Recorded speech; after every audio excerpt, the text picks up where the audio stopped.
How far would you go to bring back somebody you loved? Would you sacrifice all the money in the world? Would you fight for it?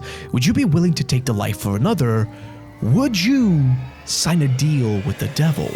There are movies and books, many famous ones, which go into this topic, but today we'll be diving in to figure out the secrets behind M.O.L.E, a 2026 psychological horror game where you're stuck in a drilling machine aiming to reach a signal deep underground. Question is, what will we find down there? Well, if you want to find out the secrets that lie at the depths of M.O.L.E, then join me and let's go down this rabbit hole together.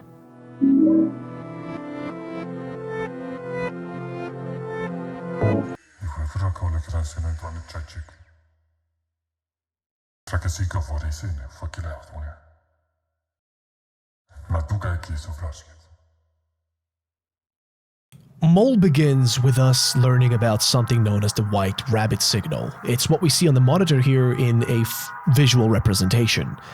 The issue though is that this signal causes a lot of strange things to happen. If we stare into the monitor for too long, our vision gets blurry and messed up, and I have more to say about that later, but the strangest thing is what this signal does to people.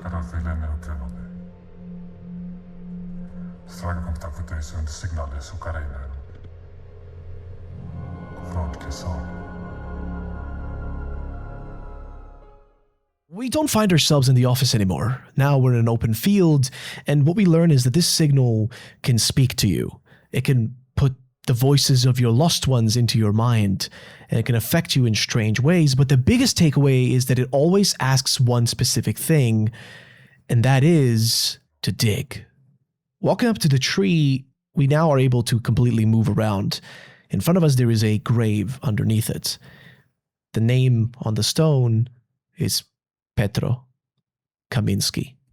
Based on the time of death and the time of birth, we can tell that this was a child aged around 6. We have nowhere else to go, so the only thing we're left with is to pick up the shovel and start digging. I'm still here.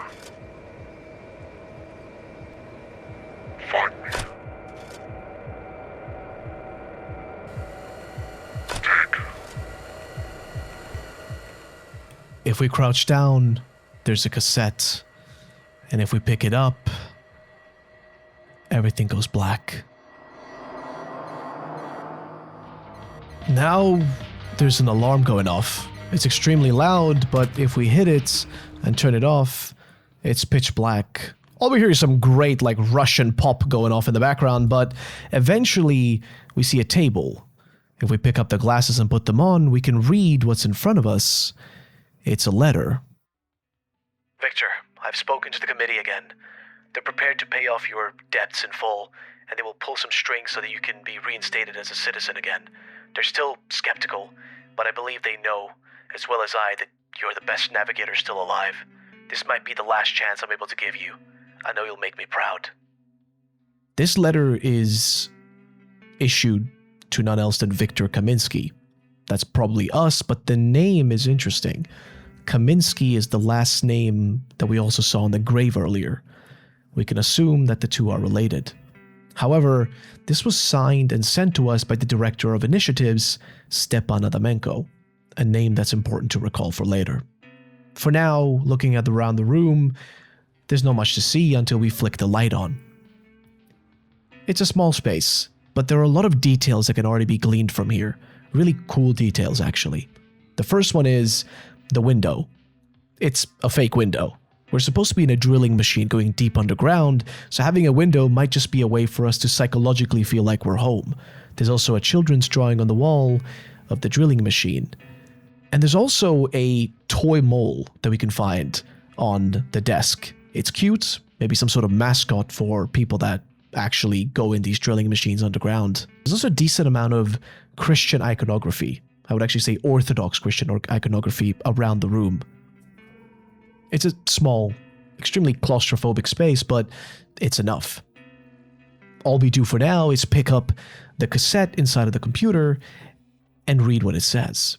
Confirmation that we are Victor Kaminsky.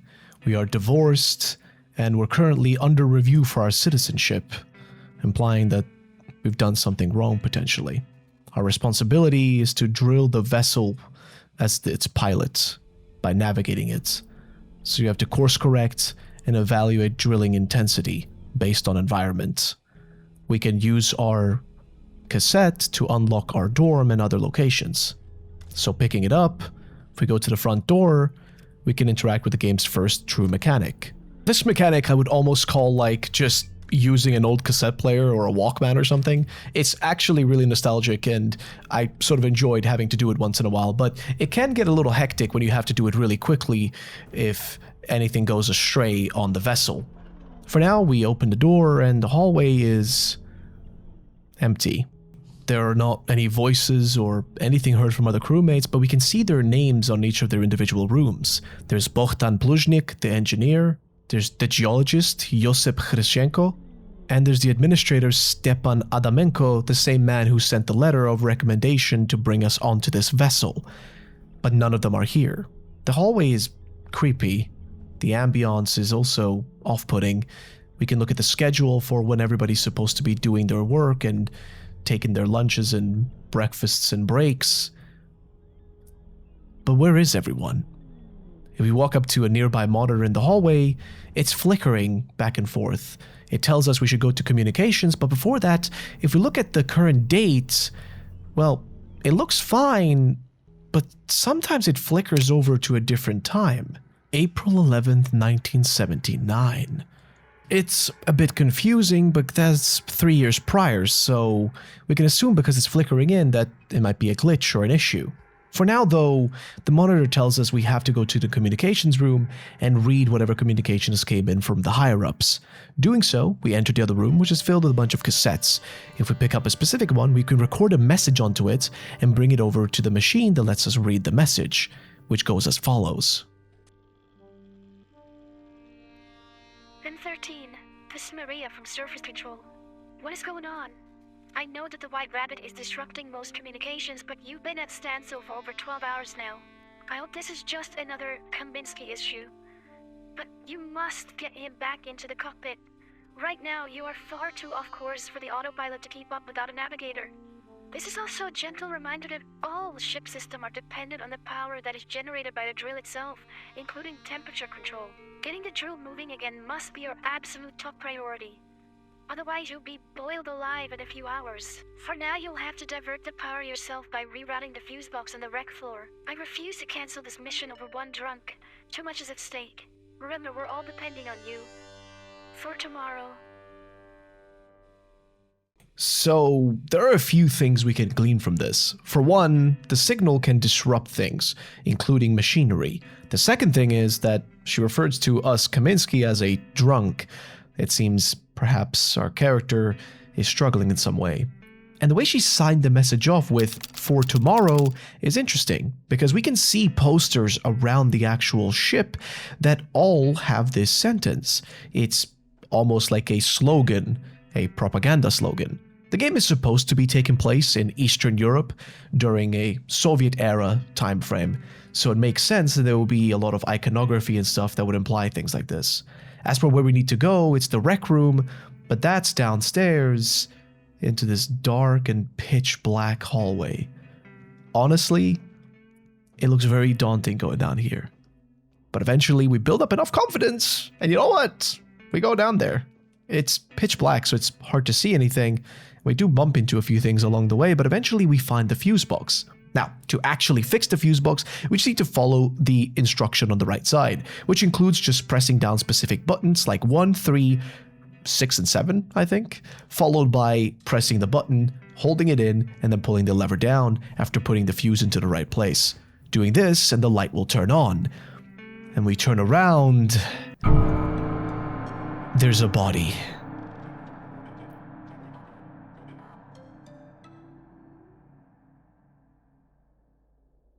It looks like a gruesome murder has taken place. We can inspect and see that the body has been mutilated using, most likely, this screwdriver. If we inspect the body further, there's a few things we can learn. The man in front of us, who's clearly gotten capped, is none else than the geologist, Hrysenko. He is obviously a geologist, and he was needed on this vessel because or digging underground, so it's his expertise. But there is more we can learn about him specifically in this exact room if we inspect it a bit further. For example, there's a newspaper clipping, actually several, which tell us a lot about him. First thing is that Hrysenko might have been the one who first discovered the signal, because he found out that it was the source of the blackouts which had happened previously in the country. There's yet another article, in this one it talks about Hrysenko figuring out something about the signal, something about the fact that it's trying to contact us from below, and that the signal seems to change depending on the person. The last thing we find is another newspaper clipping, but this one isn't about Hrysenko himself, but rather about the vessel itself that we're on. It's called M13 or M.O.L.E. Basically, a vessel that's supposed to go deep underground to find out what the signal is, because this signal has been causing problems to the nation. It's causing issues to everyone, and so everybody wants to find out what it is and what its problem is. But the biggest takeaway here is that this is all being done by a conglomerate corporation called Strata. We can see a lot of their stuff inside of this room. There is a giant poster that says to join Strata and become a geonaut, which makes kind of a funny little joke, because you have astronauts, you have cosmonauts, especially in Soviet times, but here we have a geonaut because you're going down geologically to go underground instead of up into space. I kind of enjoyed this as a little fun way to call these people, but other than that, Strata seems like a corporation potentially owned by the government that's hell-bent on finding out what this signal is, no matter what it takes. Yet, here we see a corpse. Another thing we'll notice in this room is a giant whiteboard. On it, we can see something strange. There was a vote taken. A vote on canceling the mission. There are 3 votes saying to cancel, and then 1 that says let's keep going. The question then becomes, who said no? And is that why we found Hrysenko dead on the ground? Well, I don't really know. So for now, instead, we know that the body is dead. We've got our screwdriver, and instead of dilly-daddling around here, we're gonna go downstairs. But the problem is, going down here towards the navigation room, engine room, and everything in this area, we need to change the actual light. So we change the fuse, and then we walk down the stairs.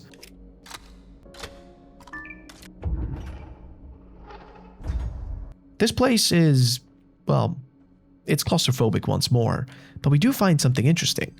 It is a office. This one seems to belong to none else than Stepan Adamenko, the man who recommended us for this mission.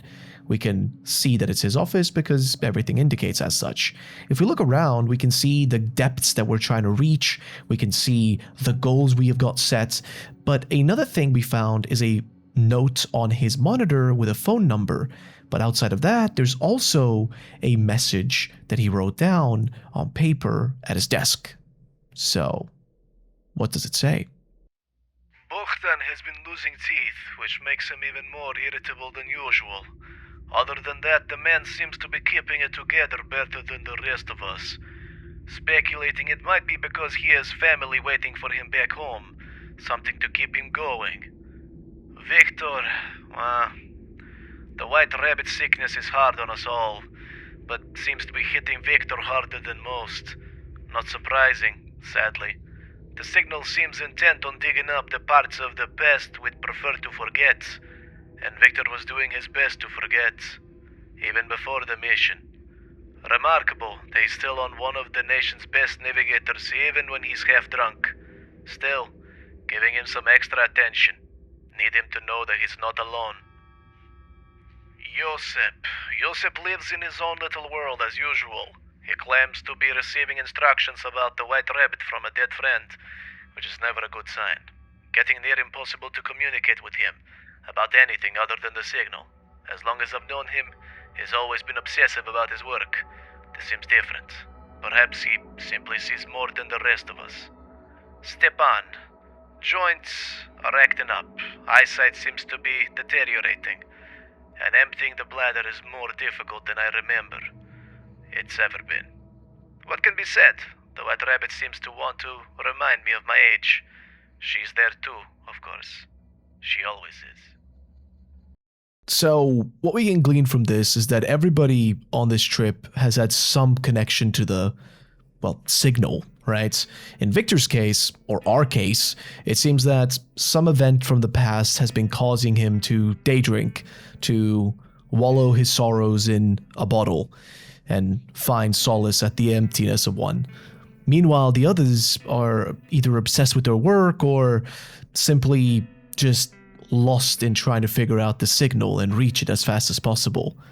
And as for Stepan himself, the man who wrote this, it seems he's just old. He just wants to figure out what this signal is so he can go back just to take retirement and live out his life. If we also look at the note we found on his monitor with the phone number and plug it into the phone behind his desk, the following happens.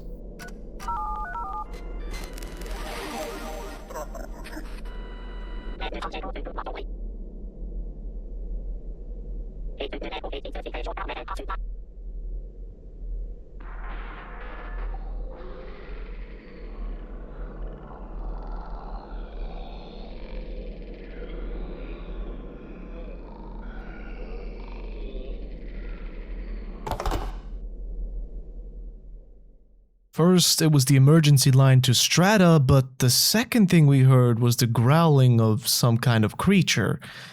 At least, it sounded demonic, almost like a hound.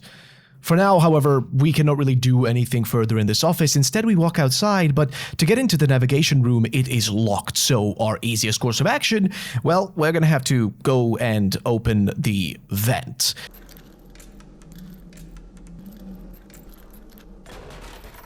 We unlock it by using the screwdriver we found from before and then crawling through the vent, but at one point, something dashes past us. What that was, we don't know. Could have been one of the other crewmates. As we keep going, we eventually reach the navigation room and it's incredibly dark, but once we turn the light on, it looks interesting. I mean, I'm gonna take a minute here to say this real quick.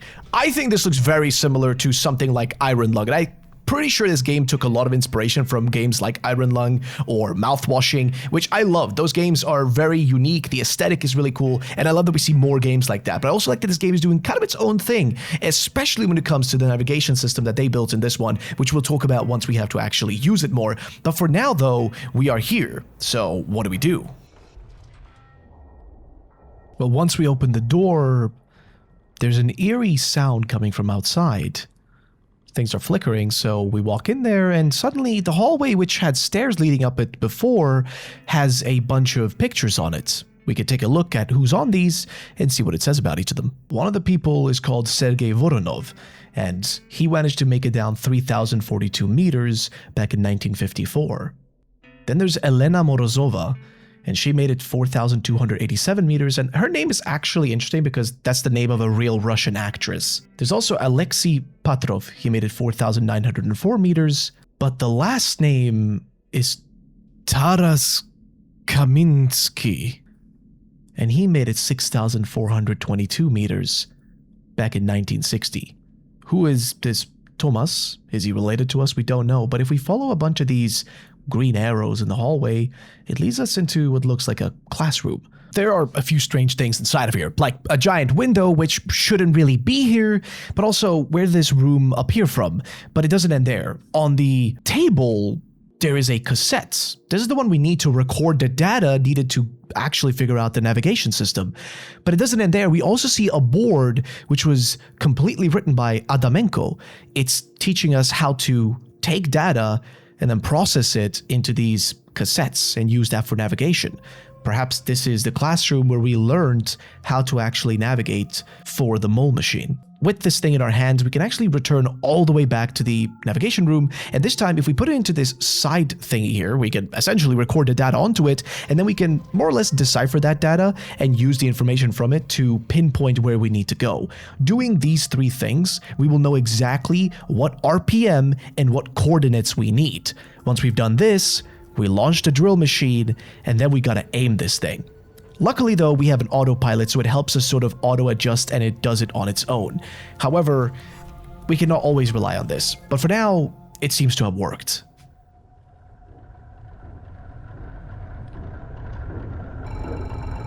But getting out of the chair, the phone in the office is ringing, so we go to answer it.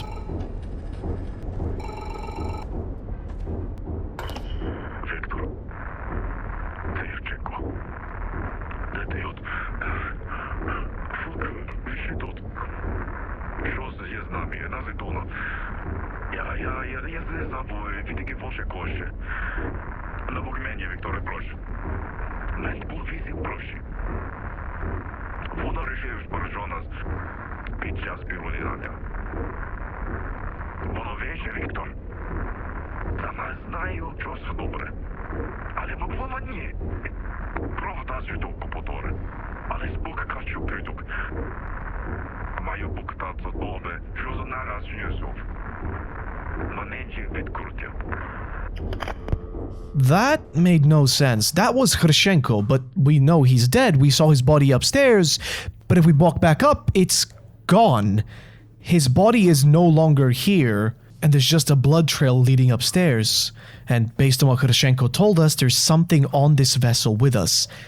Maybe something the white signal is causing to appear, but some creature is here, and it's mauled people to death. If we walk upstairs and keep going...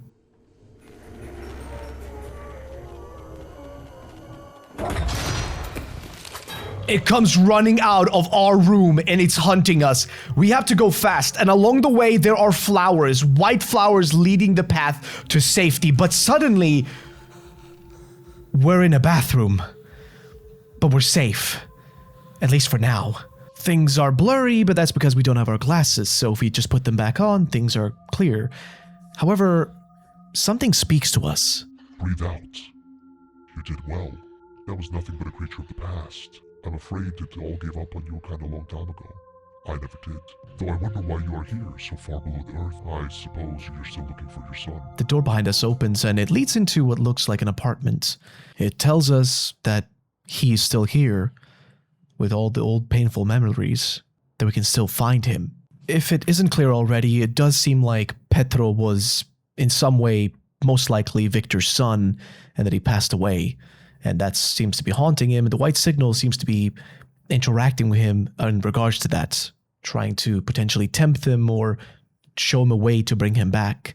We find some pamphlets, and the room is filled with different iconography. There's a lot of religious things like crosses and other sort of iconography from Orthodox Christianity, but other than that, there's not really much here until we go and check the fridge.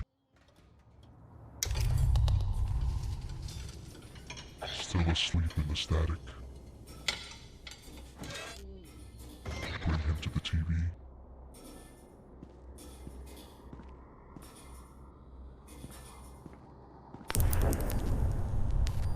The past lies buried down here, Victor.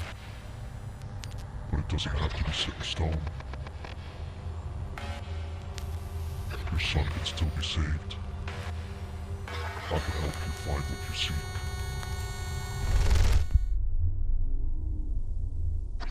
In the end, perhaps we can both find redemption.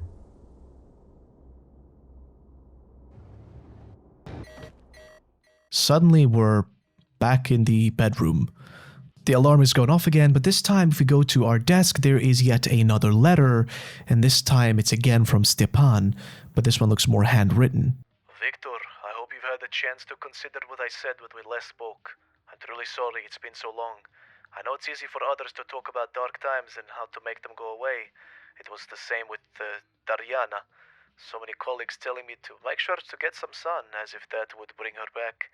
But I really don't think you should be calling that number. I know you want to cling on to hope, but hope is not what they're offering. They want to take you somewhere that doesn't exist.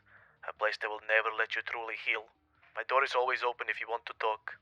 Stepan. When or how Stepan left this year, we don't know, but looking around the room, things haven't really changed much since the last time. We can exit outside, but if we walk over to Hrysenko's room, his body is once again here. But it's even more mutilated and destroyed than it was before. I don't even know what to say. It's been twisted, and I guess the monster that we saw earlier must have done this. In the room, we also find some form of letter that he wrote, so we can read it. My dear friend, let me tell you something I think would surprise you. Ever since I was first exposed to the signal, I've been hearing your voice again. This is the strange and wonderful thing in itself, but the things you revealed to me about the signal are stranger and more wonderful still.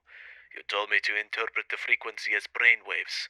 It's not fickle or random, but an expression of something almost like A mind. Only one more vast and complex than anything we've ever encountered before. You also told me that the signal can be trapped. Hrysenko seems to stabilize the signal when it passes through the crystal structure like a beam of light suspended by a prism. The two things are clearly linked. That much I can figure out even without you. Now there is talk about aborting the mission, and I feel like I may be the only one who realizes how close we are to uncovering something truly momentous. I so very much miss the correspondence we had. I know you would have understood. Yours truly, Hrysenko. So it looks like Hrysenko clearly kept having voices, or rather the white rabbit signal talking to him.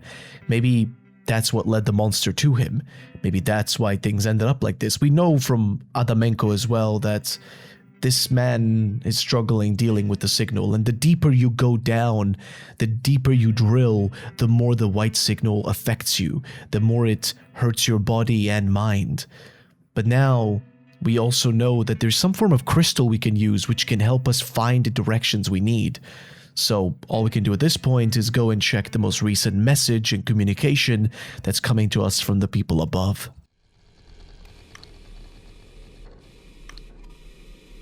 Maria here.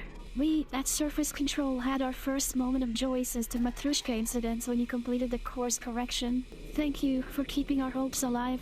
Now, for the bad news. Our systems have lost track of the signal again. You'd think something that caused so much havoc up here would be easier to find. I'm aware that Dr. Hrysenko is the one responsible for interpreting the signal data, but it's been a disturbingly long time since we received any data at all from his lab. I refuse to accept the worst, but you need to make a new recording, even if Hrysenko is unable to do so himself. Otherwise, you'll be digging blindly. For tomorrow. It seems like without Hrysenko around, nobody's able to actually find the coordinates of where we need to go. To do that, we're going to have to head down to the lab, where we now have the ability to enter it using his cassette. So simply inserting it into the holder, and we can get in. The first thing that's noticeable about this place is that it's cramped. It's very small and claustrophobic. There's an X on the ground, and there's some radio-looking equipment all around the room.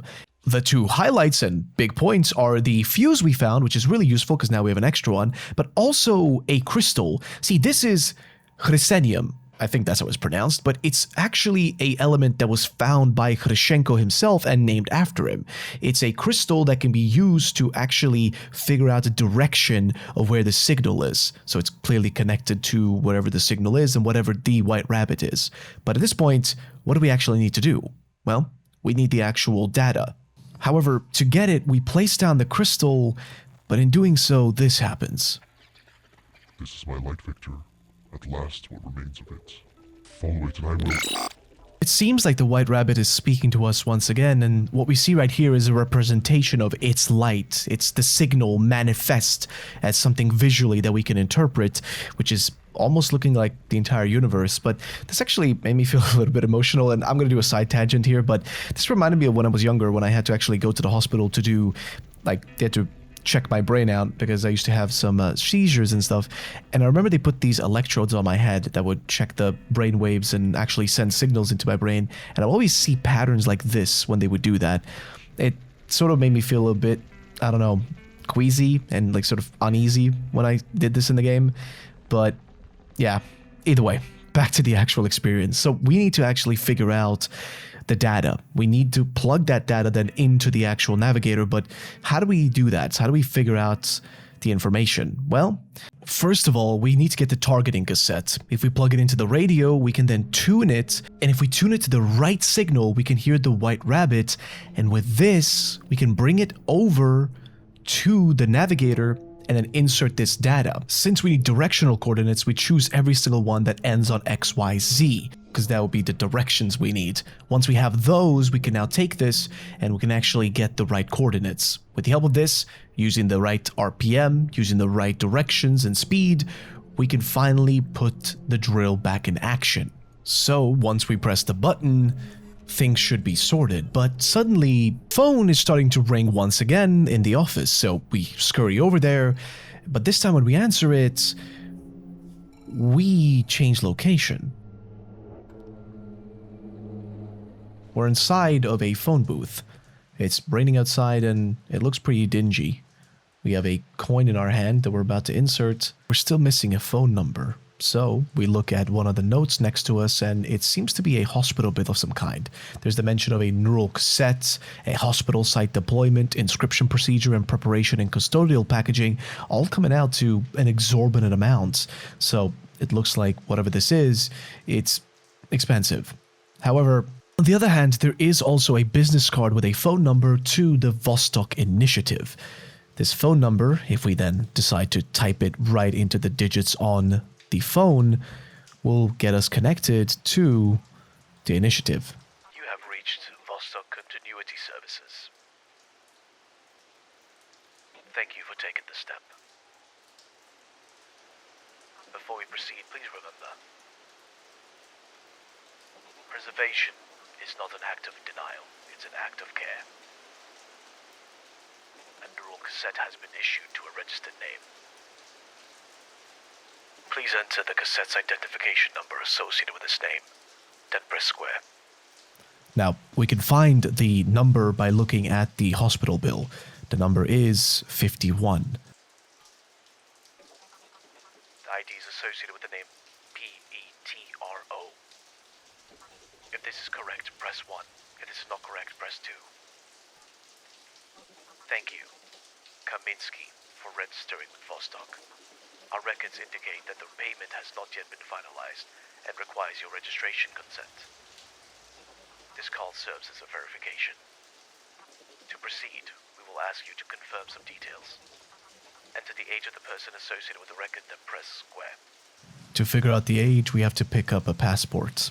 In it, we see Petro.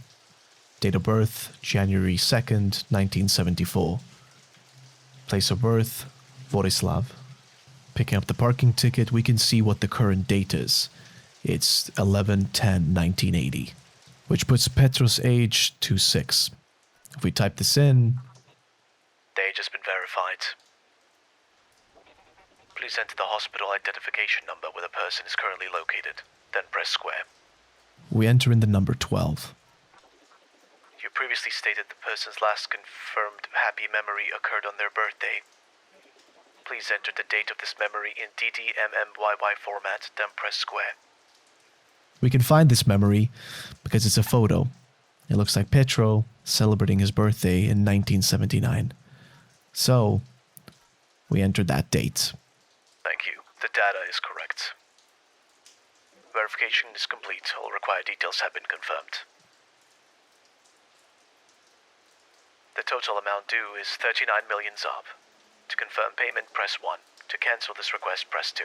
Now we're left with the choice. So we press 1, and the payment is authorized. And frankly, that seems like a lot of money, but what exactly are we paying for?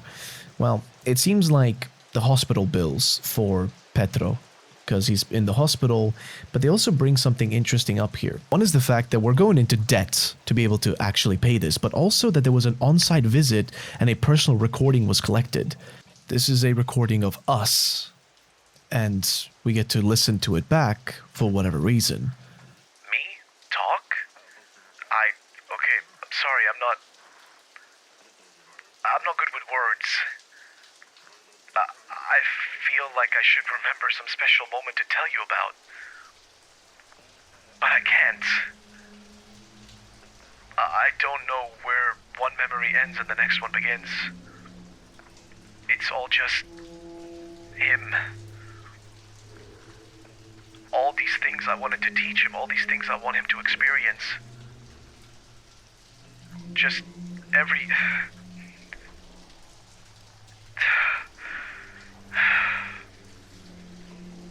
Hey, shh, I know it hurts. It's okay, Daddy's here. I'm sorry, I just don't know. I don't know what I'm doing. I just don't want to give up. I just want to be the kind of father who tries. Who keeps trying until there's nothing left to try.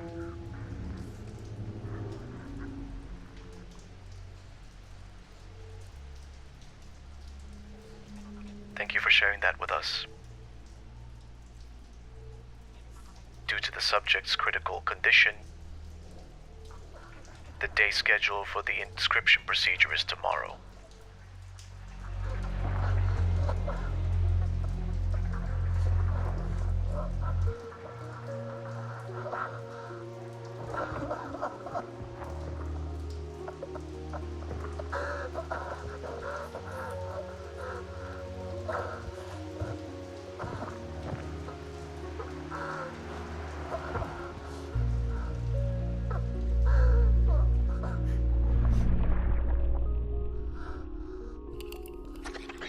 I'm truly sorry you had to go through that again. But you need to remember that you have to keep digging. Okay. Holy shit. Let's take a minute to break all of that down real quick. First of all, what we just witnessed was a memory of some sort. It seems like the white signal is able to bring back those moments to us and make us recall them. Clearly, Victor's son is in a critical condition. His life was on its last limbs, and he used all the money he had to do some sort of procedure, which was supposed to do something. What exactly, we don't know yet, but this procedure costs a lot and seems to be a standard one that seems to be done in this game's universe. However, just listening to him break down was heart-wrenching, because to a parent, there is only one thing that can be the most terrifying and awful thing, and that is losing a child.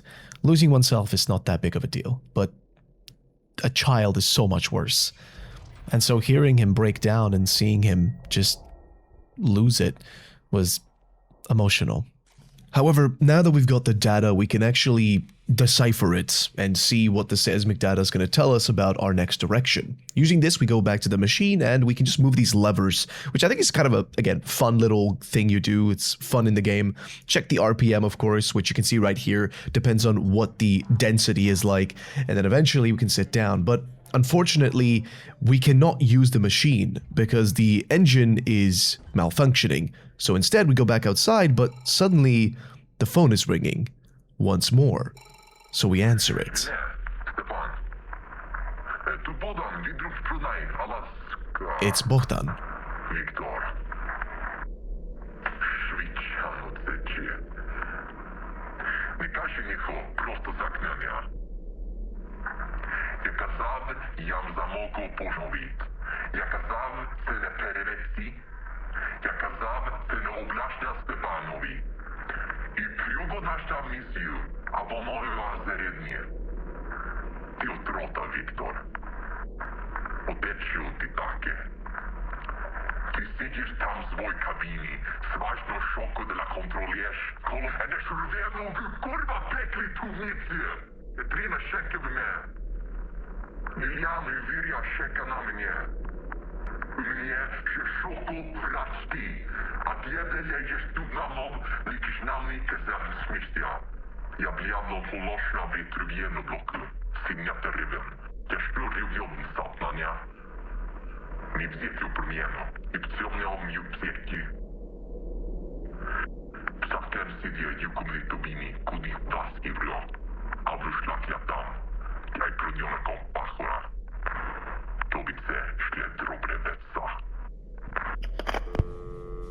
So that was Bogdan.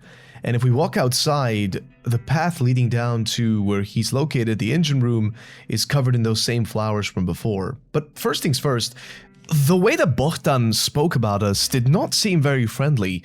He said that the entire mission was going to be doomed because of us. That was one of the things. The second thing is calling us toxic and obsessed with those fake memories.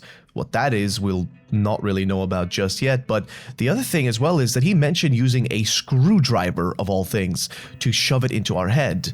The last time we saw a screwdriver was the one right next to Hrysenko's dead body. So is he the one responsible for it, or is it the monster we saw when we were escaping much earlier? Frankly speaking, I don't really know yet, but instead for now, we readjust the engine room lights and go down there and enter inside. The first thing we find is Bogdan's engine room. We can also see a locker filled with what looks like explosives, but also on his workbench there is a letter. Now, for the most part, this letter is unimportant. It's just him listing his day-to-day operations, but it's the last part, the 7th of November, where he says, "This mission was one of the biggest mistakes from the start. Things go missing, everyone acts like lunatics, the pilot most of all, that being us. He bets his life, he's risking the entire mission with that insane cassette of his." Again, what this cassette is, we still do not know, but it could be related to our son. For now though, we'll walk around the rest of the workshop and we end up finding a fan. This is going to be useful because we need it down in the engine bay, but once we enter the engine bay, there is Bogdan. He is dead, just like Hrysenko was. What got to him was probably the monster, but it's surprising to see yet another corpse. So, there are a few issues inside of the engine room. There is the coolant, the airflow, and the fan are just not working. So we go over to the fan and we unscrew it using the screwdriver from before and put on the new fan. Then we check underneath this crawl space where we find yet another fuse, and plugging it in, it fixes the electricity. The next thing we have to fix, of course, is going to be the coolant, so we make sure to use our wrench and adjust it. Of course, now that we've done all this, the engine is back in order, but Bogdan is still here and he's still dead, but we decide to actually leave the room and head back upstairs to the navigation when we see this message on the wall. It says, "It is waking up." I'm assuming this is probably the monster, so we keep walking, but the hallway is not the same one we saw before. It's completely changed. It's winding and twisting and turning, and eventually we hit a dead end. If we turn around and go backwards, there's a new door, but this one requires us to use Bogdan's engineering cassette to get inside. We can find it nearby, but the moment we pick it up, the monster is back. We have to hurry and put the cassette in, and then run for our lives.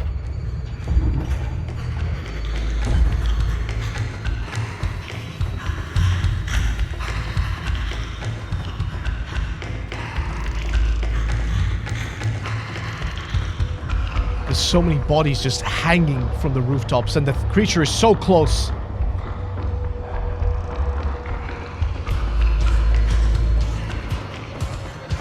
To get out, we need to reach room 311.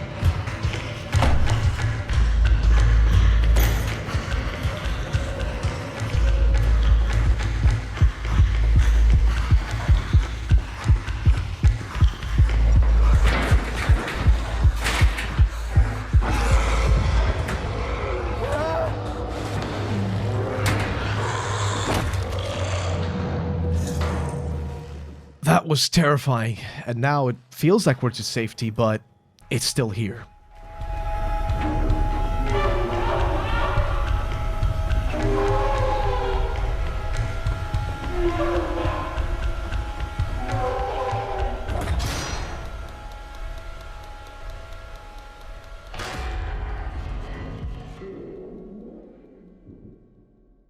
You're safe. As long as you are in here, I can hold it off. We are now in safety, at least for the time being, thanks to the White Rabbit, which closed the door. Quickly, we are able to now get the data once more and move the thing in the right direction. This process is the same every time, but it is a lot of fun. However, once we look at our table this time, there are two new notes.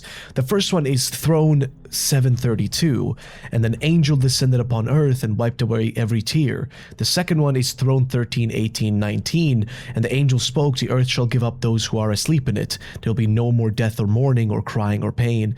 These are religious texts taken, I guess, from the Bible, or they could be references to something similar to that, but now when we look outside, the door is open and there's an elevator. Why is it here? I don't know. But we're gonna go inside. Thing is, I don't know which buttons to press, so clicking all of them, eventually the elevator moves. And as we reach the floor, it's a hospital. We can walk around the reception and we find a newspaper. Calamity strikes nation. 11th of April early morning. The first of an ongoing series of earthquakes struck Nizhegorod. The events have led to several power plants failing, and the city center is, at the time of writing, ravaged by countless fires. More recent reports also indicate that nearly all types of electronics in the city have been rendered unusable. Authorities have yet to comment on if this is a natural phenomena or some kind of coordinated attack. The seemingly ever-escalating nature of the disaster has, however, already led to some dubbing it as the Matrushka incident. So we now know that the accident, which has been mentioned many times, Matrushka incident, is some sort of calamity that caused a lot of damage to the city, and maybe we're about to witness some of those damages right here. If we walk around the rest of the place, we find a pamphlet of sorts. It says, "Have you lost someone? To lose a loved one is the deepest wound a person can carry. The world is cruel. We learned far too early. But it does not have to end there. Through revolutionary neuro-archival technology, the Vostok Initiative offers a final chance to preserve what matters most. Using our state-of-the-art memory cassettes, a human consciousness can be transferred moments before biological death. A voice, a memory, a presence. Preserved, so you never truly have to say goodbye, and perhaps one day you may even speak again." Oh, dude! Okay, so this is it. This is what they're doing. The reason they keep mentioning cassettes and why cassettes are so present is because they're seemingly trapping the consciousness of people, or at least like memories of people inside of these cassettes. And that would explain what Victor was doing with all his money. He was paying for this procedure. That is the cassette that he's being made fun of or mocked for by Bogdan. We also find a note that says there's an emergency, and if you hear a patient who has been confirmed to be deceased speak, do not under any circumstances listen to what they're saying. That's talking about a undead person speaking. Maybe they're being spoken through by the White Rabbit. I don't know. But this ID is terrifying, and I will have more to say about it towards the end of this video, but the concept of that is just scary, but also very human to want to preserve the people we love and keep them close and alive for as long as possible. There are several more notes we can find in the actual front desk here, like a patient progress note about Elena Morozova. You might remember Elena was one of the people that was actually a part of a previous M.O.L.E mission going underground, and apparently on the 12th of April, she was still without appetite, lucid but under continuous distress, and exposure to the White Rabbit signal seems to have affected her. It seems like the signal disorientates you and makes you deteriorate in many different ways. But there's even more notes around here scattered. Like this one, talking about the family of a Danil Petrov in 2A2 who had paid for the Vostok procedure to save the memories, but the patient died suddenly during the night, so the nurses on staff missed the recording window. How do they handle this? They do not know. And what do they tell the family? Meaning that there is a specific set of time where they can record the memories of someone who's about to pass away. There's some cigarettes, but then there's also a Hospital 12 map. This is the children's ward, and if we look at the little monitor, we see the body, a charred body of what could be a child. But if we look out the window, there's nothing there. This is terrifying. But if we walk outside, we'll find something on the bed.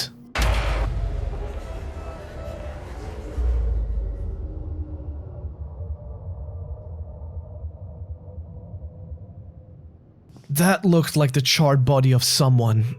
Almost a creature, but definitely a human, probably. If we look at the monitors again now, there will now actually be a number on one of them. But the other monitors don't seem to show any numbers, but maybe we need to go there first before they appear. So that's exactly what we do. The hospital is disturbing. There's a lot of creepy artworks and pictures everywhere, but the most off-putting thing is this right here.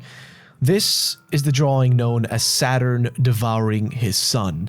It's a strange picture, because what it actually references, in terms of what the artist intended with it at least, was to depict how Saturn, in the fear of losing his power, decided to devour his own son in an attempt to stop him from ever surpassing him or taking his power. It is a picture that depicts how even a parent can still be terrible in the face of their own ego, even taking the life of their own kin if it means that they can remain in charge and keep the power that they so seek. In Saturn's case, he wanted to keep the throne for himself, so he took his son out. And it's a terrifying picture. It's a picture that shows a lot of different things. The crazy eyes, the depiction of insanity, and the gruesomeness of the whole thing. However, this is also the area where we'll be finding the next hint. If we open up the door to room 311, We're in a apartment building. There's fire everywhere. And there's screams heard. It sounds like an alarm outside, but now we're back. What was that? Maybe that was a depiction of the Matrushka incident? We know that the incident was massive and caused a lot of large-scale fires and damage, so that potentially could be related. However, if we instead head to the play area where children would normally be waiting for their parents, there's a TV.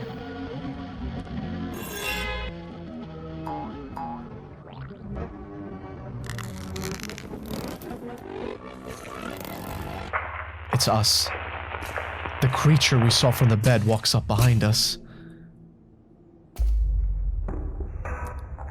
I'm too scared to turn around, I'm not gonna lie. But there's nothing there. I actually got shivers, literally shivers. Like, even recording this audio right now, I got shivers just seeing that. Holy shit. So, we just witnessed a goose get its neck snapped while trying to dig underground. But we also saw the injured body. The body that was completely, possibly charred, walking towards us, behind us. It's definitely strange. But if we return to the front desk again, we should now be able to see some more numbers on the floor. If we follow those numbers, they'll show us what room we need to go to. But first, we see as something scrolls by on the furthest left monitor. It's a body. We don't see the person inside of it. It just moves straight towards us.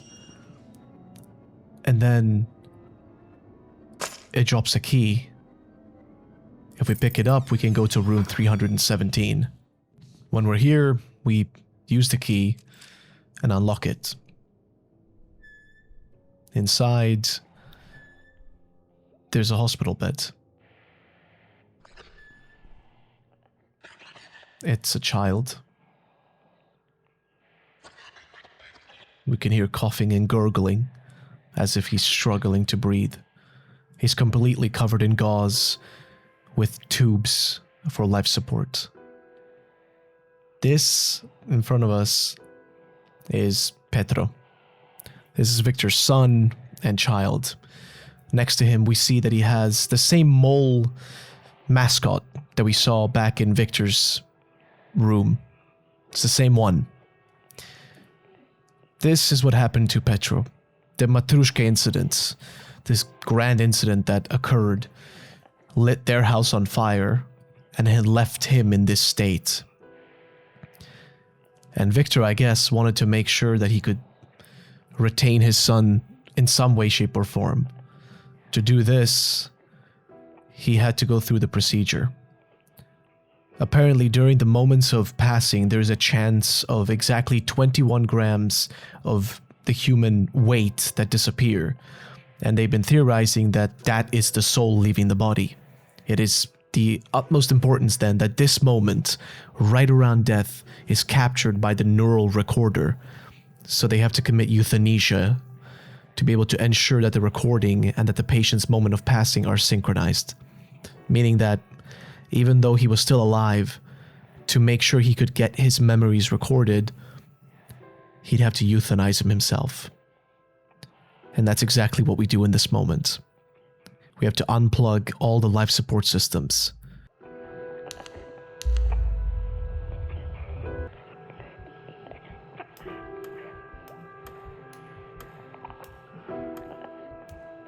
He's not truly gone, Victor. Take the cassette, hold him in your arms, and you will know.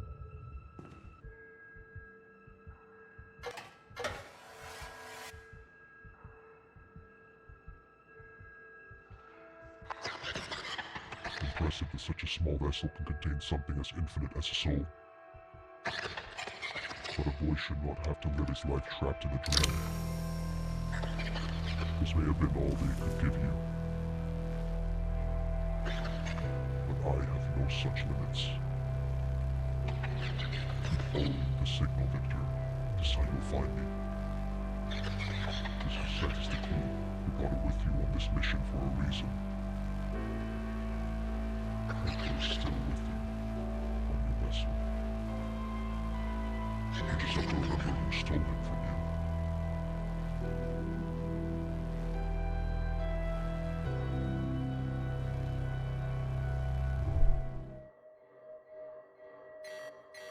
Once again, it's a new day.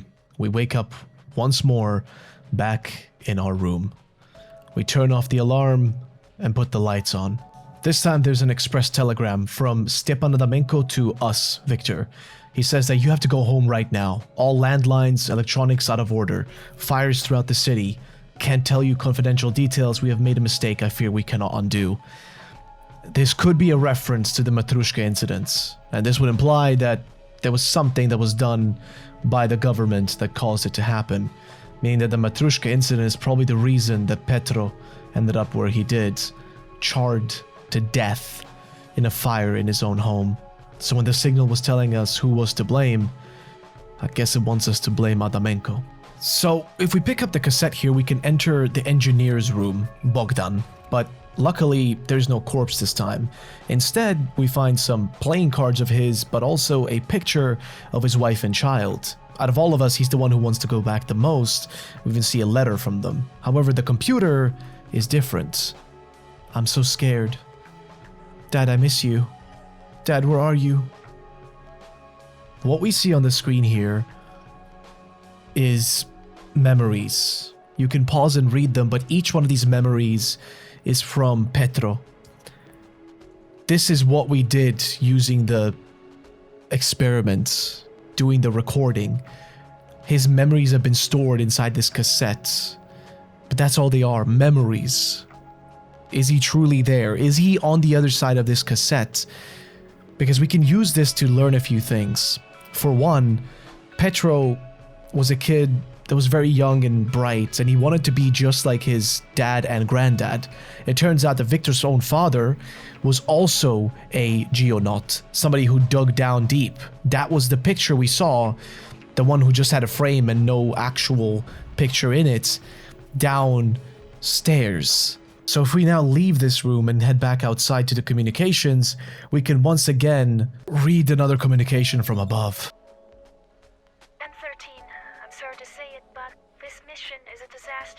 It's been several days now since any contact from you. And now you've hit a dead end. Navigating through the layers below you is far too precise for our instruments. We can't risk another Matrushka incident. This confirms a suspicion that we probably had, which is that the Matrushka incident, which we keep hearing about, was caused by the previous vessel, M12, going down too deep. That was what caused the fires and havoc up above. And now we're down here doing the same thing. Might also explain why potentially Victor is so adamant about doing this. He feels some level of guilt because as a navigator, he is just like the people who went down here. Potentially his own father was in this vessel and was down here on this mission. Meaning that Victor going through this situation, it's so much worse for him because he is directly tied into it. His own kin died from this and was caused by his own dad potentially in the vessel that he navigated. At least that's my working theory. We are terminating your autopilot system in order to save your power while we are discussing extraction. I assure you, no one wants this, especially when you're so close to the M12 Vessel. But sometimes you just have to accept reality. Don't listen to their apathy. Even if you try to explain what truly is at stake here for you now, would they understand? Would they care? You are so close, Victor. If I could bring Petro back right now for you, I would. But I am bound to this place, and my reach is frustratingly limited. But there are no such limitations upon you. I know you will find a way. You just have to get back into that cockpit. Seems like the White Rabbit is getting more desperate about us doing its mission. That being, of course, reaching it. So, we have to head downstairs, but due to the autopilot being turned off, and due to the ground being too thick, we are not able to go through. Instead, we have to find the engineer room where we need to load this machine with a torpedo. We need to aim this carefully and take the actual torpedoes straight out of the workshop. It's where Bogdan had his stuff. If we use one of these and aim it perfectly, we can fire one off.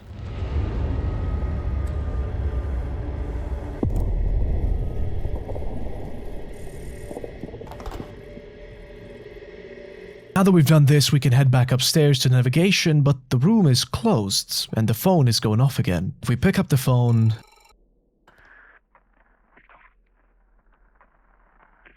It's Stepan talking. The explosion just now, that was you, wasn't it? You don't have to do this. They'll get us out, we just have to give them some time. I know this isn't how either of us wanted this to go, but others will pick up the torch from us. Strata disabled the autopilot system. This is the depths where M12 went missing. Look, I know the thing that got Josip and Bogdan is still here with us. But in my dorm there's... Don't let them tempt you into surrender. Since when has anything worthwhile ever been easy? They will never truly trust you, Victor. But I do. Get into the cockpit. Listen to your instincts.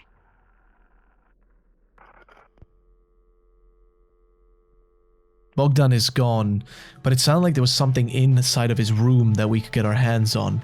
What that thing is, we don't know, but he wants us to stop. It seems like whatever is down here, we should not be going for it right now, because doing so could cause yet another Matrushka incident to occur. However, we are a bit in trouble. See, we're missing all the data that we need, so we have to go into the radio room. And this time, we're doing something in the laboratory that we haven't done before. See, if we turn off the light and close the door, there's a giant sort of wall filled with a bunch of numbers on it.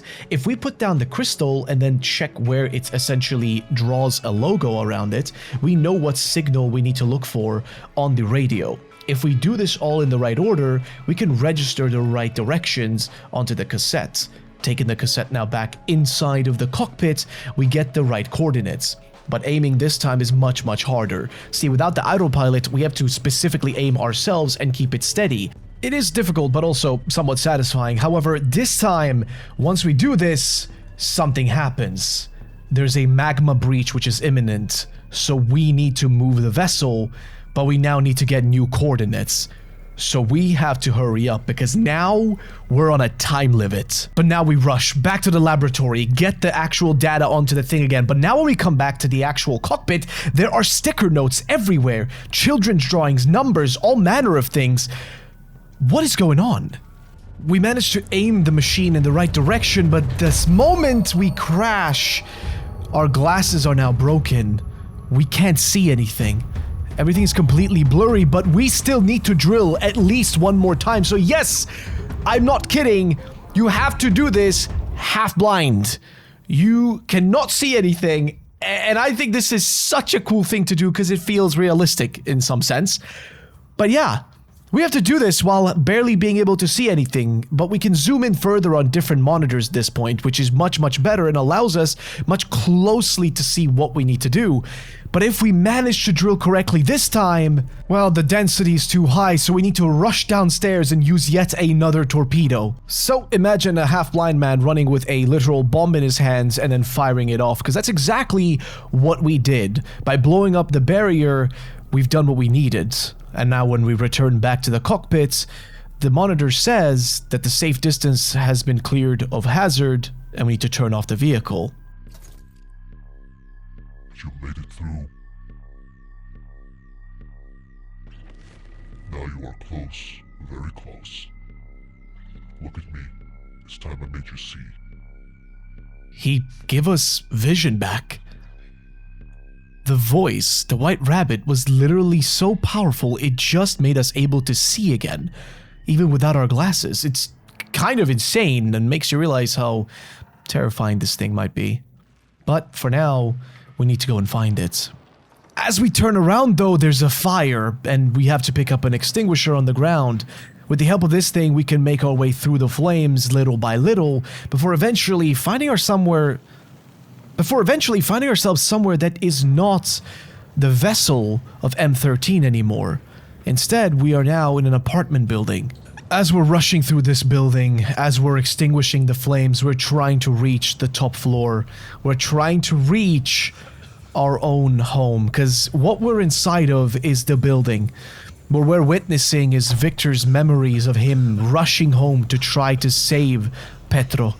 His desperate attempt at trying to save his son from an accident that was caused by, honestly, the curiosity of man. The curiosity of wanting to know what the white signal is and constantly drilling deeper and deeper just to get down there.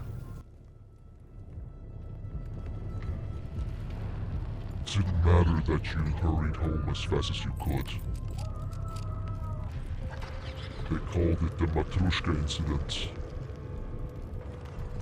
Strata had refused to let the drilling mission be a thing of the past. Instead, they ventured beyond where you and kind were ever meant to go, and awoke things that should have been left sleeping. But Strata never paid for their mistakes. You did. You never made it back to him in time.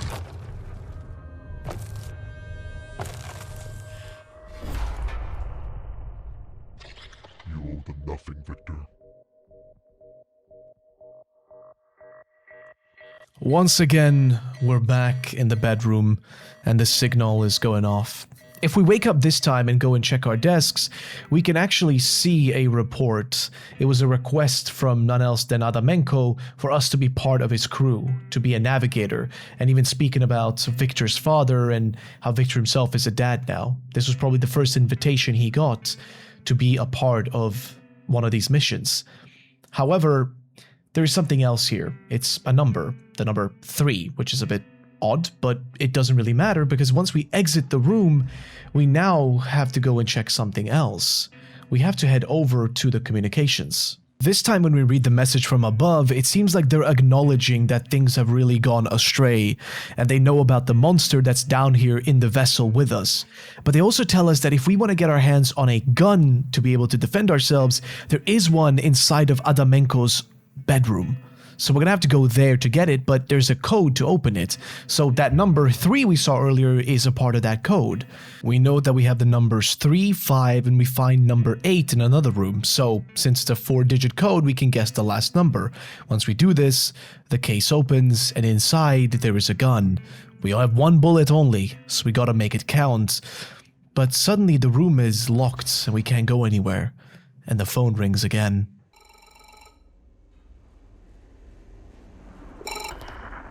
Victor. Ryktet i Stepan. Это экстракционный.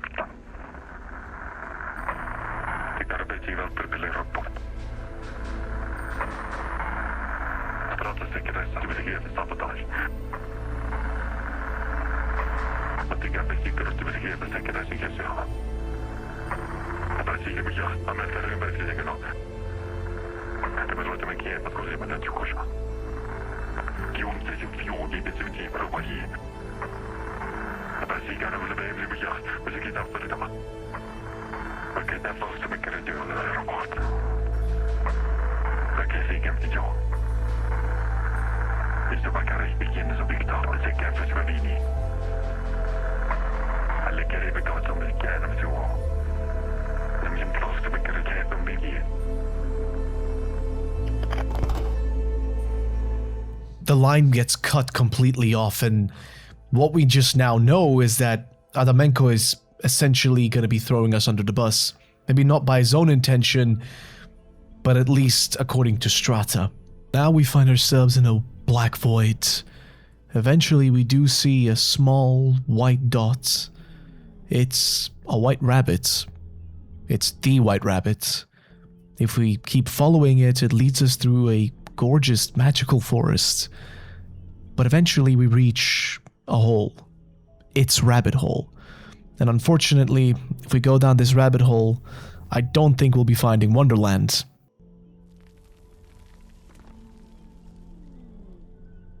Rather, we are stuck in a claustrophobic cave, slowly crawling our way through inch by inch. This moment, I'll be honest, for most people, if you have any form of claustrophobia, I would not play this section because it can feel really, really intense just with how thin and small the space is. You feel really squeezed in as you try to go through. Eventually, after squeezing through this, we find a grave of sorts. It's of a skeleton with a red hood. We don't know what it means yet, but if we keep going through this cave, eventually we exit to, I guess, a beach of sorts. What we see is a multitude of humans, all encased in stone, all in agony of some form, and in the distance, there is a red moon. If looking at the meaning of a red moon, it has different meanings in different cultures, but since this game seems to go for Christianity, it's often a dramatic and cosmic sign of divine judgment. The end of times is what it represents. So is that what we're seeing? Then suddenly we get swallowed. You have to make a choice, Victor. Follow my lights, or let them devour you. What we see is a giant cosmic entity that devours us. We now awaken in a new location. Where we are, I cannot tell you exactly, but there are strange biblical iconography all around us. There are these plaques, and we need to put them on the wall, but they also tell an interesting story. A story that will explain all the occurrences of what we've seen. Now, I have to preface this that this is my interpretation of this story, and if it's incorrect, you can always correct me in the comment section down below or tell me your own interpretation. But if we correctly put all of these images in the right order, we can see a story unfold. And the story is as follows. Angel descended onto the earth, the first witness laid wrapped in a swaddling cloth. An angel taught truth and secrets only she understood. All flesh withers, some flowers are cut before they can bloom, the people mourn the ways of the world. The angel refused the cruelty of fate, he shattered the boundaries between life and death. They fear the world unaligned with the tyranny of their dogma, thus the angel was condemned and cast down. Angel was imprisoned beneath the earth, the knowledge he had given them became his chains. So, this is my interpretation of the story we just saw. What it looks like to me is an angel that descended from the heavens down to the earth.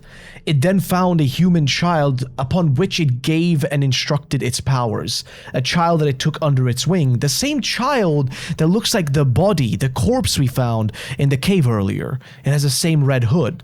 It taught this child its ways, and then that child used those ways to guide the humans. However, eventually, like nature does, it took the life of the child. But according to the angel, it was too early. The angel's love for the child was too strong, and so it used this endless power to bring it back, but in doing so, it made the humans fearful. Somebody coming back from death, that's terrifying. And so in doing so, the humans took the life of the child, but also banished the angel using the crystal all the way back and down into the underground, where they encased it in stone. And that's where it's been resting along this entire time. And now that we know the general ID, we know that this is the White Rabbit, and if we go through the gates now that I've opened, we're inside of the church. And in front of us is what I can only describe as a biblically accurate angel. They broke me, Victor. I can't even remember her name.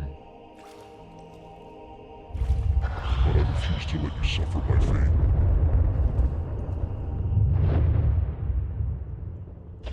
This is not the end. But Petro, I still live on, trapped in static. This cassette is the key. It is what will bridge the gap between you and me, between life and death. It is how you will set us both free. Like water breaks stone over the pages. The past binds us, both can be washed away. So take the ever.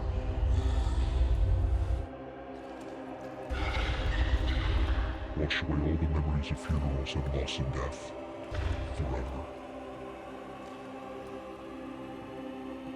If we do as instructed, we can witness what this thing looks like, and it's genuinely the description of what angels look like in the Bible. These creatures with thousands of eyes. And if we pick up this chalice and pour out some water on the flowers, things start flashing.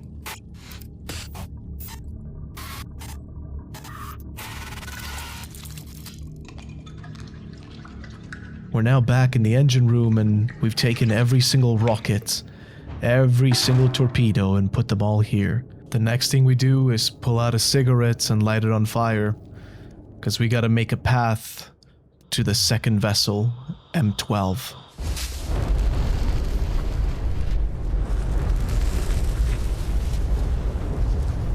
Now that we've exploded it all, we need to run up, but there's a thingy telling us to turn around and another phone call. Navigator, do you copy? This is Vessel M12, well, what remains of her. We thought they left us here to rot. Loyalty doesn't tend to be rewarded in this business. That said, we're sure glad to have you here. You're part of Adamenko's crew, aren't you? And that explosion just now was your doing, yeah? A crazy way to make a path between our vessels for sure, but we'll take it. We did find what we were looking for all this time, you know? The signal source is here, just a few meters beneath us. I've got to say, I've never seen anything so beautiful. Make your way over to us, yeah? We'll dig our way out of this hole together. Be careful, son. There are old, sinister things down here that might be best left forgotten. And I get the feeling they don't want us to leave. That phone call came apparently from M12. The assumption is that everybody on that vessel should have been dead, but here we are speaking to someone, and that someone is possibly Victor's own dad. The reason I say this is because he called us son, which, yeah, an elder gentleman might say that to somebody he sees as, well, a younger man who he just wants to teach the ways as a mentor, but in this case, it feels more deliberate. Now that we're walking, though, we're no longer in the vessel. Instead, we're walking through a hallway. It's strange. It feels like we're back in the apartment building once again, and even more so because we see a bunch of children's drawings. Most likely Petro's. Eventually, we reach an engine room of sorts. Here, we're going to have to commit to doing essentially a puzzle to be able to open a secret door. Now, this door is special because if we look at it, there's a drawing. And that drawing specifically says, hidden treasure to save dad. As if drawn by none else than, of course, Petro. To do this, we're going to have to find some of the fuses, but the fuses will only be found if we keep exploring. So we enter the next door, but this direction leads us back into the hospital again. The place is confusing to walk around, but it's similar to the first time, so we don't struggle too much. But eventually we find a bloody pool, a lake of sorts, and in the center, a hospital bed.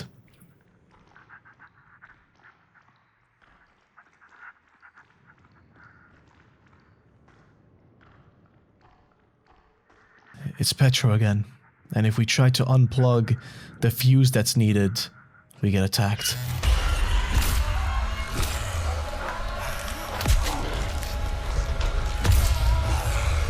Now this segment is all about just escaping this thing. You have to go fast because if it catches you, you're dead.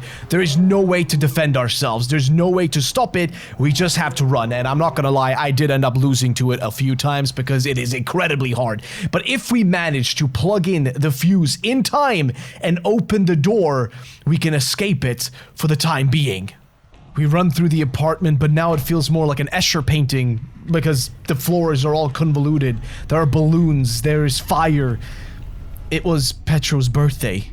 That's what we had to submit as the happiest memory, and finally we reach an elevator, but the creature is just getting closer and closer. We keep waiting for it to open, but it's getting closer and closer and closer. And just as we get in,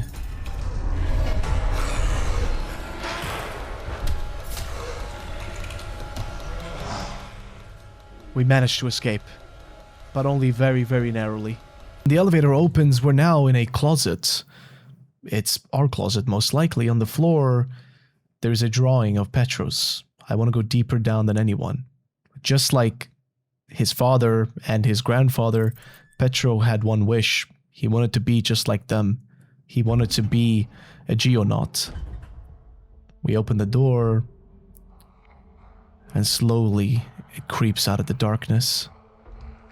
All we can do is load the gun. We have only one bullet, so we gotta make it count.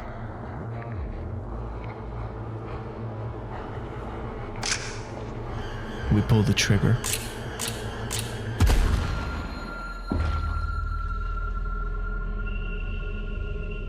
We took down the monster, and now we should be able to progress without the trouble of it being in the way. It's the White Rabbit. It tells us to find recording equipment, to record its essence onto Petro's cassette, and then bring that cassette onto the other vessel, so that he can bring him back to us, to bring us together. All that remains now is to descend down this hole and enter M12. And here we are. This is it. This is the other vessel, the one that caused the incident, that caused so much havoc, and now we're inside of it. This is as far as those who came before you made it. But for you, this is not the end. To descend deeper down the vessel, we also find a board. It says cut extraction cables, implying that they held a vote to decide if they were going to keep going or to abort, and it looked like most of them were going to continue. You opened your eyes to truly see. Salvation is not something to be found through prayer or by chance. You have to take it for yourself. You can even see that some of the corpses here have those crystals, the Hrysenko crystals all over them. They appear in every corner. Soon the wait is over. Record me onto the cassette together with Petro. Let this world without him finally be done. We activate it, and the download starts. But I still can't reach him. Get into this pilot seat, Victor. One last time. If we go to the pilot seat, we'll see a corpse. And if we move this corpse backwards, we'll discover something. The name of the arm is Kaminsky. The man we just shoved to the side is Victor's own father. The man that led and navigated this vessel. And he so nonchalantly just pulls the corpse of his own dad to the side. I mean, we know that this mission, his dad's mission, is the one that caused the death of his son, but it still feels so brutal. Break through the past. Break through death. Eventually we do, because we reach the White Rabbit. And we crash. Nothing lies between us now. Make the recording. Save us both before this all falls apart. If we click the button, it starts overwriting Petro's memories with the essence of the White Rabbit. Oh, how long I too had waited. Thank you, Victor, for all that you've given me. In return, I merely hope to give you the peace you have so truly earned. As for me, I fear I'll never be able to let go. But don't worry, I won't keep you. Petro has already waited long enough.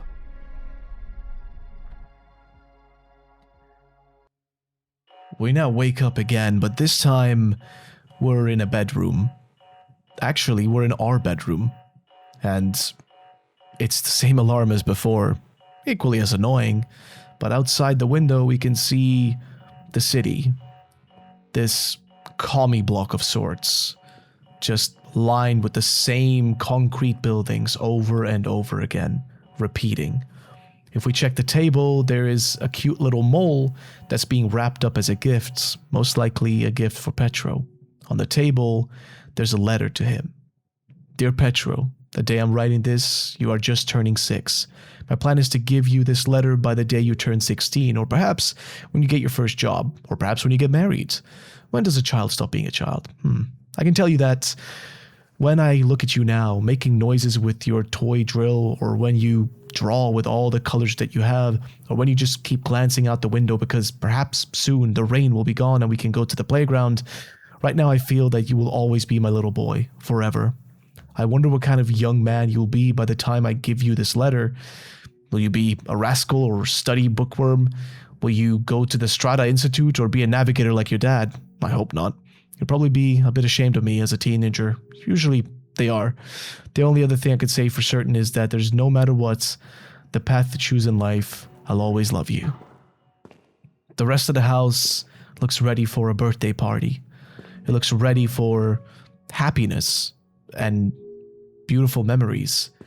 If we check the kitchen, we find a letter, or rather a news article, where it speaks about the old man Kaminsky, the granddad, the father of Victor, and how he, Taras Kaminsky, became a household name due to his achievements, and how he also has became a grandfather, and in such he wants to inspire some sort of hope and, inspire his grandchild with those adventures he does by digging so far down. In the hallway, there's a statue of an angel. And if we turn to the right, we'll find a bright light. If we open it,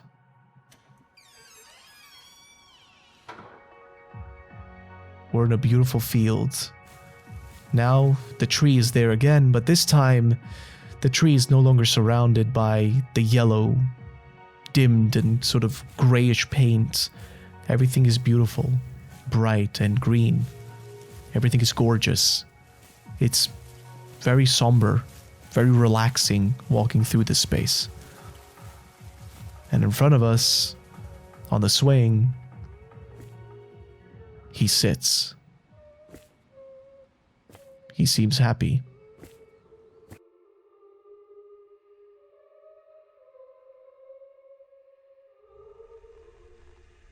Давай тип-то взял. Patyka. Patyka vidare, era livet verkar så värt. Det är väldigt kallt hos mig inte. Det verkar akkurat vad det är. Просто диати ме касети. Ja. Да ти почерни метим. I gniewać mi siodzi, porykać się nie jedzie. We are no longer in the hands of Victor. Instead, we are in an office of somebody called Maria.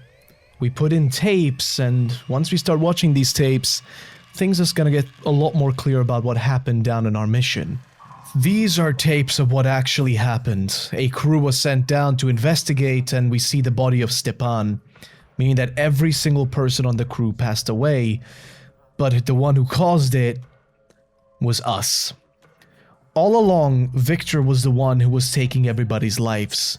He was the one who killed the entire crew due to what the White Rabbit signal and his grief were both doing to him.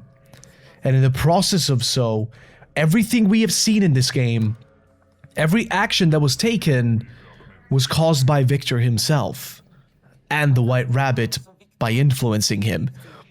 The reason everybody disliked him is because he was already unstable. He was not ready to go down there. He should not have been down there because the man was in complete grief. He was completely destroyed. And every single clip that we watch just confirms this further and further. But the one thing we will know from this is that multiple times they tried to stop him. First Hrysenko, Stepan tried to reason with him. Stepan even tried to hide evidence of his actions and his incorrect behavior.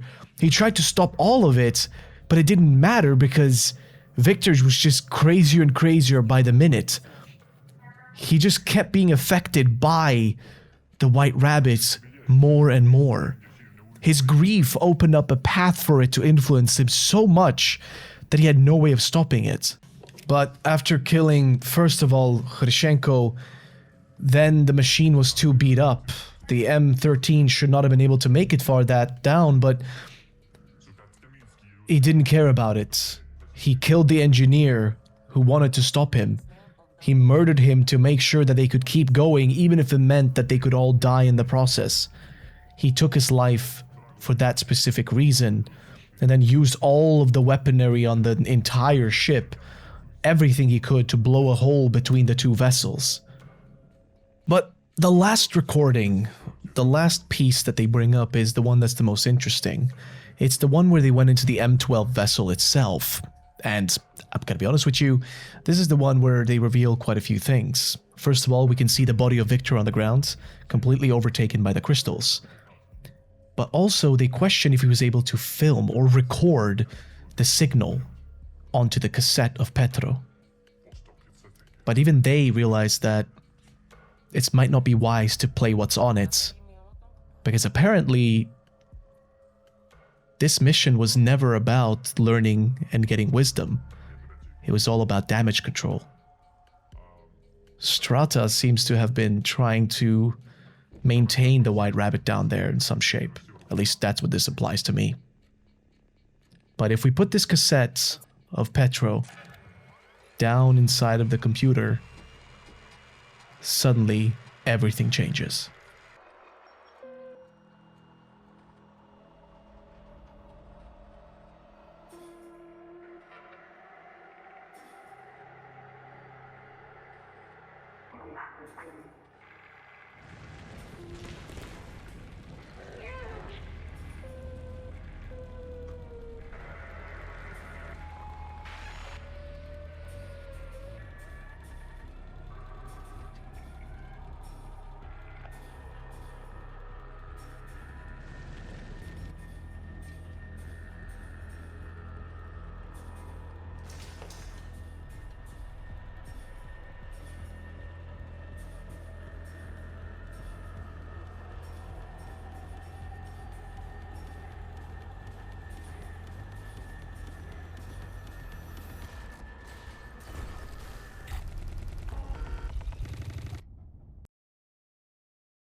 So my game crashes, and that's the end of M.O.L.E.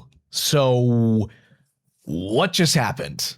Well, I'm going to give you guys a rundown of this game's story and my interpretation of it, and a quick TLDR. So, to start things off, we live in a world where there's a signal coming from the center of the earth, as you have noticed. This white rabbit, as we learn, is an angel. But at least in my interpretation, I don't think it's genuinely an angel, but rather a fallen one. I think it's a representation of the devil, Satan himself, because it's one that speaks falsehoods. It's one that lies to you. It whispers into your ear, leading you to do the wrong thing. And if you think about it, it also makes sense because it did something that it shouldn't have done. It broke the laws of nature. By bringing back the child to life, it did something it was not meant to do. It acted out of order. Even though it's, you know, an angel, it can do whatever it wants to, it still did something that the humans warranted as wrong. But its powers were limited. After the humans cast it down into what I would call, I guess, hell, because it was so far deep underground, literally beneath magma, it was never able to actually get out until it was reaching people with this signal.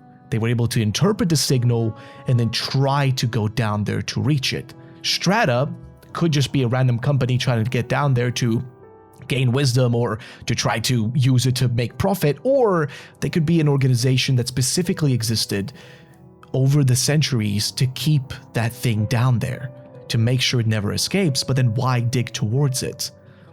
And what we see here is that Victor, this man, went crazy. He lost his son and the White Rabbit whispered into his ear. It used his grief to make sure that he would do everything in his power to get the Petro cassette down there.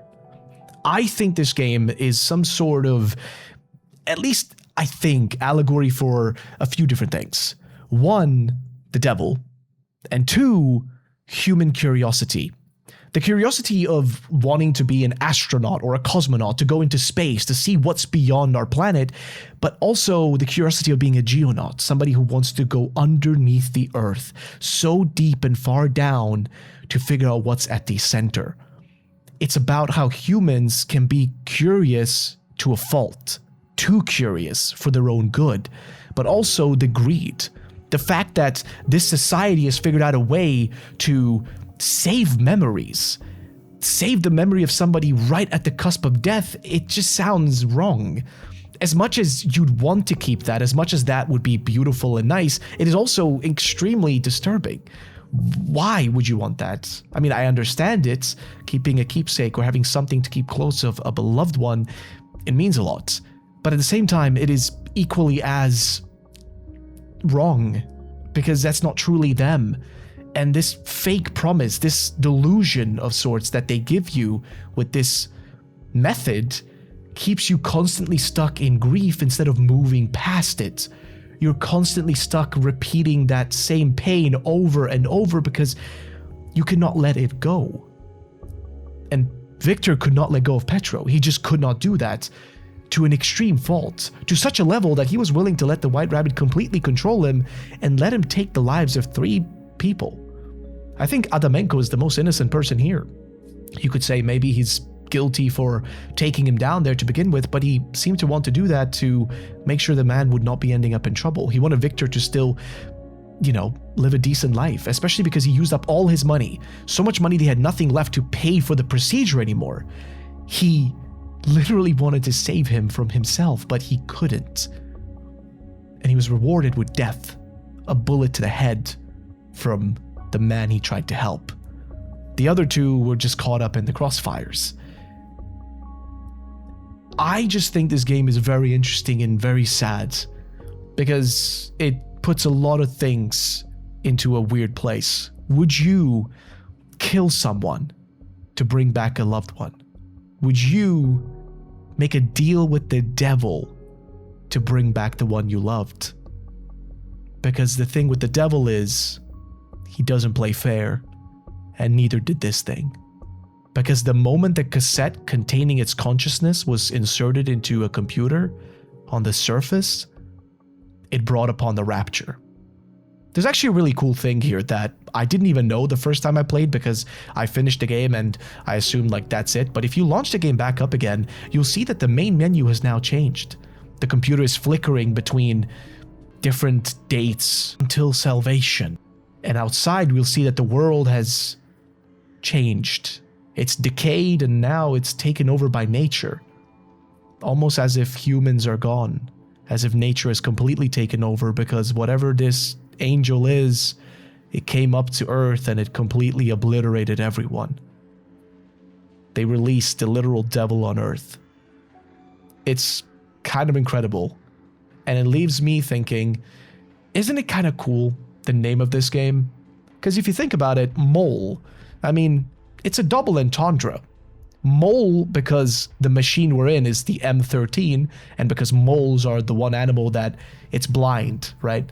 It's blind and digs deep, deep, deep down into the ground. The same way we were blindsided by the White Angel. But not just that. A mole can be something else in a different context. If we're talking a spy movie or the context of a war, a mole can be somebody like a traitor, a spy, somebody pretending to be like everyone else amongst us, one that betrays us. And that's exactly what Victor was. That's what we were. We were the mole in every regard. The mole, the animal that was blinded, the mole digging deep underground, and of course the mole that tricked the people with him and betrayed them. I love this game, and I really think you guys should check it out if you haven't already, because it's fantastic. But that is going to be it for this game, and thank you all for watching this video. If you did enjoy it, make sure to subscribe to the channel because it helps me out, and please check out the Patreon because it would really be helpful if you pitched it a little bit. If you don't want to, of course you don't need to. It just goes a long way to help me make more of these videos more frequently for you guys. But that's it. Thank you for watching. I'll see you the next time.